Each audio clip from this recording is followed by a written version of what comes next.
For today's mini vlog nga pala, umakyat kami ng Manduyog Hills. Noong isang araw pa nga pala ito, noong Biyernes Santo. Edit ko na rin nga pala itong mini vlog ko, kaso hindi ko nga pala ito na voice over nung isang araw pa. Madali nga lang pala makapag-edit ng video, kaso yung matagal nga pala ay yung pag-voice over. Dahil minsan nga pala ay wala na rin nga pala akong masabi pa. Tulad nga pala ng sabi ko kanina ay nandito nga pala kami ngayon sa Manduyog Hills. Dito mo nga pala yan makikita sa loob ng Aklan State University, Banga Main Campus. Taon-taon rin nga pala ay umaakyat kami rito sa Manduyog Hills. Tuwing Semana Santa nga pala at araw ng Biyernes Santo yung akyat namin dito. Dahil sa araw nga pala ng Biyernes Santo ay halos lahat sa amin ay walang pasok sa trabaho. Kaya sabay-sabay nga pala kaming umaakyat dito sa Manduyog Hills. Nasa alas 4 na rin nga pala ng hapon nang pumunta kami rito para umakyat. Kahit hapon na rin nga pala ay sabang dami pa rin nga pala ng mga tao rito.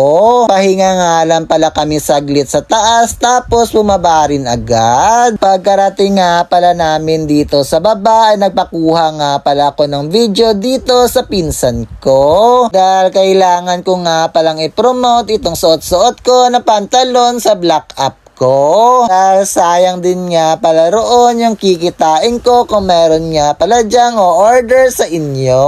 Pagkarating nga pala namin dito sa baba ay dumiretso nga pala kami rito sa mga nagtitinda ng street food. Bumili nga lang pala kami rito ng juice tsaka nuggets. Nubos nga lang pala namin rito yung mga kinakain namin tsaka iniinom para makapunta na ng plaza. Dahil mukhang nagsisimula na rin nga pala yung prosesyon. Sakto rin nga pala nung palabas na kami ay nagsisimula na rin nga pala yung prosesyon. Kaya binilisan na nga rin pala namin yung paglalakad rito para makapunta na kami sa plaza. Hindi na rin nga pala kami sasama sa prosesyon at manonood na lang kami sa gilid. Dahil meron din nga pala kasi kami mga kasamang mga bata.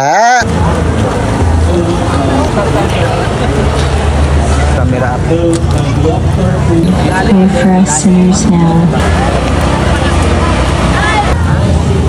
Yung ako head, yung puso dyan. Kaya hindi ka, dito ka dito.